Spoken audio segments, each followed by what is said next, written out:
Hi everyone, I'm Allison Chang, and my capstone is on food, cultural relativism, maps, and more. I teach at a DC area small private high school and have also taught things like geography and foreign language that dovetail well with the National Geographic program. This activity was a 2-day dive into food culture focused on Asia and the US. It was over 2 45-minute lessons, but definitely could have been longer. It practiced curiosity and empowerment through multiple activities. And you can see some of my students reacting here. In order to practice curiosity and empowerment, we looked at cultural relativism and how not only to be ourselves, but suspending our judgment and trying to think from another standpoint. When you enter my classroom then, you're going to be tasting and seeing all these unfamiliar foods from Asia. Imagine on your plate and in your cup are foods like rice with fish sauce or basil seed drink. We got everything from yum to no way. Students were asked, though, not to make loud comments or facial expressions if they could help it, so they wouldn't bias their peers.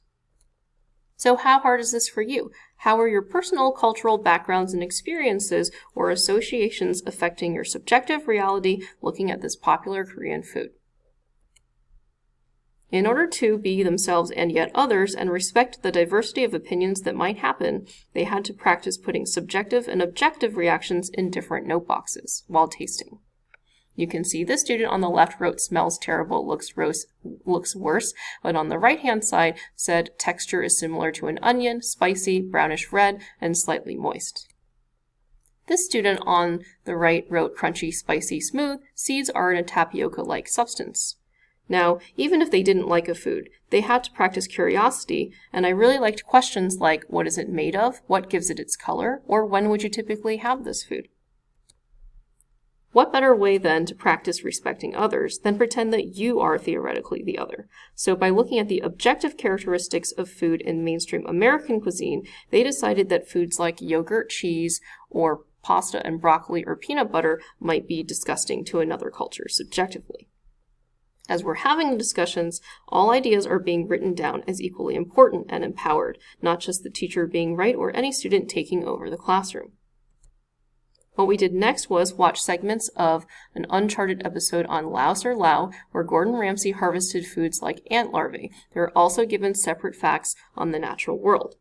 For example, one student on the bottom made the connection that relative poverty and natural disasters make eating wild food not only a logical but life-saving tradition for many. So students connected on the global scale the natural and human worlds. They discussed cultural, political, and economic factors in relation to geological and ecological ones.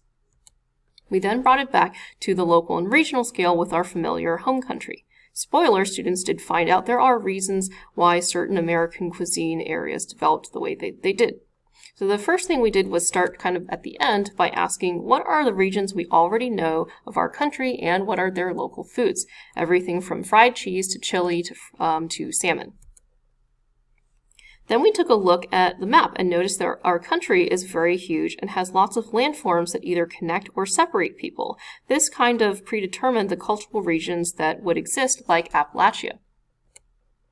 Next up, we had a deeper and much longer conversation about the climate and how it's very diverse because, again, it's a very large country relatively. Students connected the cultural, historical, political, economical to spatial, historical, and ecological in a local and regional context. We discussed things like the North-South divide, the Civil War, slavery, and how factors related to crops, labor, and people still affect us today in our current society and have a lasting impact. Everything from eating grits versus oatmeal to agricultural versus urban development or infrastructure over time. So what did the students get out of this all? They had a lot to say. First of all, they all did learn what cultural relativism meant and that you should try new things and be able to suspend your judgment. Also, they realized that their cultures are at least partly shaped by the natural world and that it's not just coming out of your human brain 100%. Students said that tasting helped them understand relativism by showing them how it works in the real world. They said it was a nice way to experience food culture firsthand, show them about their biases, and get insight into their own behaviors. They also said that they knew taste was relative, but not in this context, and it really opened their eyes. This activity helped one student understand their own culture a bit better. Students also really enjoyed the physicality of the activity, and one said he couldn't think of a better way to demonstrate subjectivity than tasting the unfamiliar. One student commented that he appreciated Chef Gordon Ramsay was a fellow Westerner through which they could experience this unfamiliar cuisine through the documentary. In terms of the maps, they were aware of how climate coincides with the history of our country, and got additional insight into how culture developed in a variety of areas and how topography can affect mainstream foods. I myself learned a lot and definitely want to incorporate more physical things and hands-on work in my classroom next year. I also want them to do some sort of a sharing activity like a poster, PSA video, maybe some sort of a podcast ad or podcast episode so they can engage with their peers in a meaningful and reflective way.